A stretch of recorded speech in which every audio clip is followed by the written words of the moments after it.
En juillet dernier, Camwater, la Société nationale de l'eau, était au SAGO, le salon de l'action gouvernementale.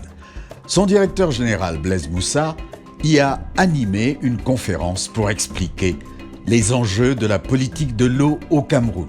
La question de l'eau est une question essentielle en ce que l'eau est une denrée qui se manifeste par la considération qui lui est donnée comme étant la vie elle-même. C'est donc un enjeu important pour tout le monde qui demande de la solidarité et qui demande une chaîne particulière d'engagement pour que l'eau soit toujours communément partagée. Et effectivement, nous devons le dire, l'accès à l'eau potable et aux infrastructures dédiées qui sont celles de production, celles de transport, celles de distribution de l'eau potable et même les infrastructures de commercialisation, allant même vers la question de l'économie circulaire de l'eau, c'est-à-dire l'eau, quand elle est traitée, le plus souvent, on veut savoir comment la consommer, mais on ne se pose pas la question de ce qui sera fait de l'eau qui est déjà souillée. Donc la question de l'assainissement vient au bout de la chaîne pour dire que nous devons penser développement durable de l'eau pour que l'eau soit réaménagée et retraitée pour être reversée dans le circuit. Nous devons le rappeler, la question de l'eau potable en milieu urbain comme en milieu rural découle d'une préoccupation internationale inscrite dans l'agenda des Nations Unies au point 6 des objectifs de développement durable.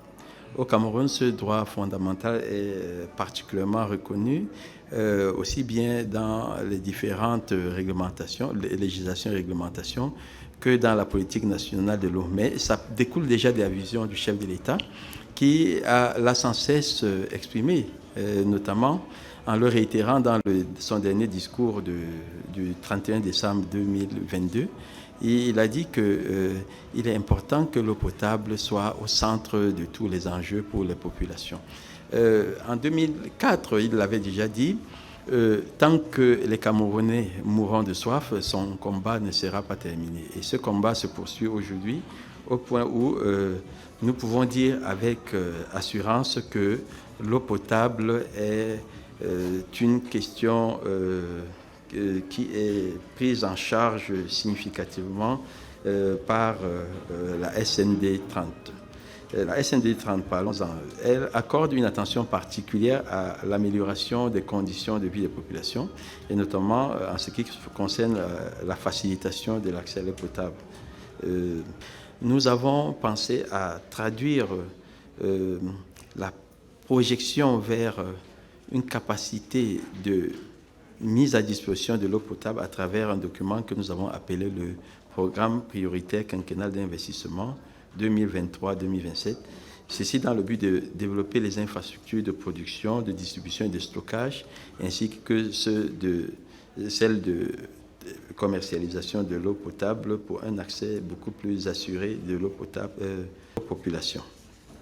Monsieur le directeur général, présentez-nous quelques chiffres clés de Camwater. Camwater dispose de 60 forages, pas les micro-forages, c'est des forages industriels, dont la capacité de production est au moins exprimée en mètres cubes. Le minimum, c'est 20 mètres cubes jusqu'à 200 mètres cubes par heure. Nous disposons de 2 barrages de retenue d'eau. Nous disposons de 117 centres équipés, centres de production. Nous disposons de 43 stations de reprise, c'est-à-dire des espaces où il y a un dispositif qui permet de repomper l'eau pour donner encore de l'allure à l'eau, pour traverser tous les obstacles. Notre capacité de production est de 858 000 mètres cubes par jour. Et notre capacité de stockage cumulée est de 282 000 mètres cubes par jour. La longueur de nos réseaux se situe à 7 827 km. Le nombre d'abonnés, 550 000 abonnés, et avec un potentiel d'environ 3 000 abonnés. 3 millions. 3 millions d'abonnés minimum, ça c'est le ratio le plus bas. Comparons à un pays, à d'autres pays similaires. La Côte d'Ivoire, nous avons 25 millions d'habitants, la Côte d'Ivoire 28 millions d'habitants, le Ghana 34 millions d'habitants. Pendant que nous produisons 858 000 mètres cubes, la Côte d'Ivoire en produit 650 000 et le Ghana 871 000. Ceci permet de voir que le Cameroun est quand même un pays intéressant. Alors, le delta se situe où? C'est-à-dire la variation se situe où? La variation se situe plutôt dans les coefficients de perte. Notre coefficient est encore élevé parce que nous avons des infrastructures que nous devons renouveler. Nous avons aussi un problème d'incivisme et de vandalisme sur les réseaux. Nous avons aussi un problème qui porte sur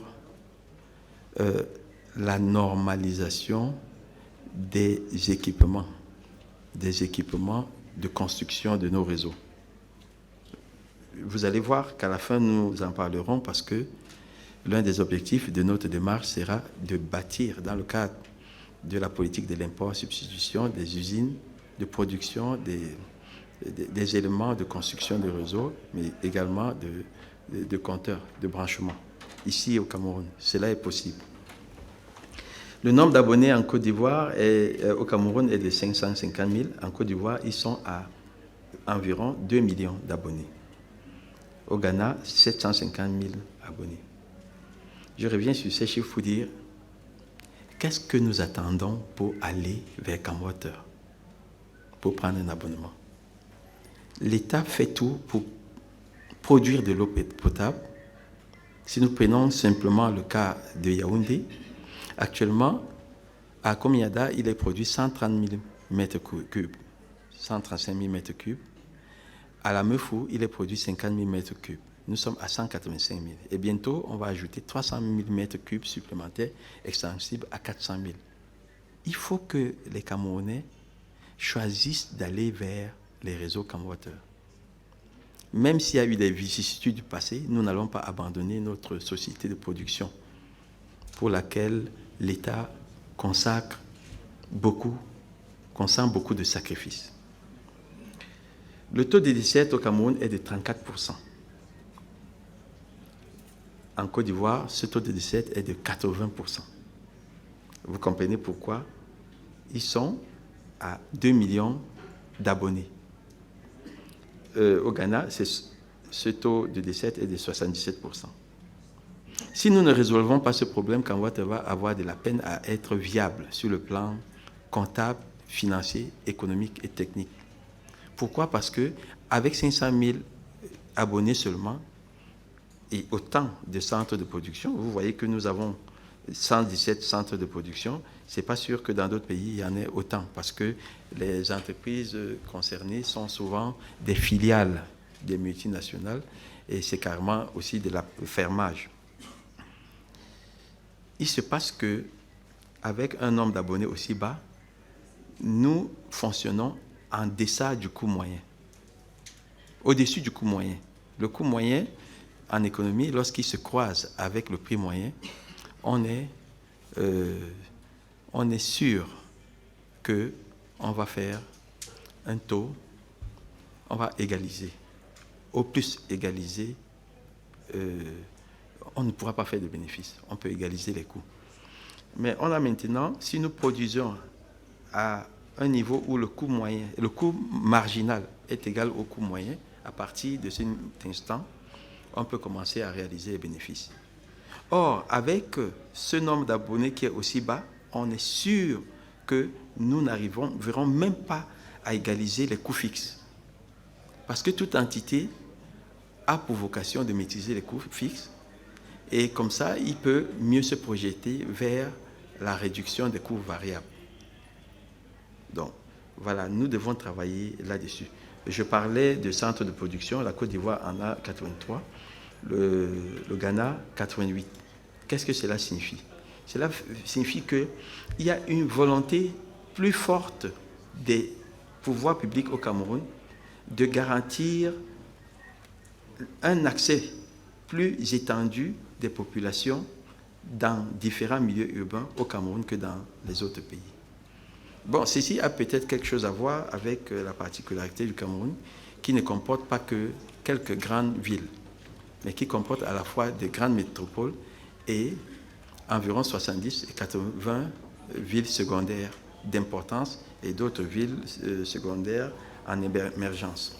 Monsieur le directeur général, Yaoundé va bénéficier d'une augmentation considérable de sa desserte en eau potable. D'ici décembre, il y aura la mise en service du projet PAEPIS qui viendra apporter, c'est le projet d'alimentation en eau potable de la ville de Yaoundé et ses environs à partir du fleuve Sanaga, qui fera un apport supplémentaire de 285 000 m3 d'eau par jour. Comment va se dérouler ce raccordement de l'eau provenant du fleuve Sanaga au réseau actuel de Yaoundé? Pour le faire, il faut les réseaux. Les réseaux doivent être aux normes, ils doivent être reconfigurés. C'est de ça qu'il s'agit. Et il faut aussi qu'au bout de la chaîne, il y ait des compteurs qui s'ouvrent et qui permettent un retour commercial, mais sans forcément que ce soit marchand. Marchand, ça veut dire que ça fait le bénéfice. Mais le bénéfice, les marges là-dessus ne sont pas possibles parce que les prix sont administrés. L'État prend à son compte l'essentiel, mais demande aux citoyens de supporter une infime partie. Alors pourquoi est-ce que l'eau potable de Camwater, le millier de litres, coûte 250 francs et on achète une bouteille d'eau minérale de 33 centilitres à 250 et on fait option de ne pas aller vers cette eau dont la potabilité est établie.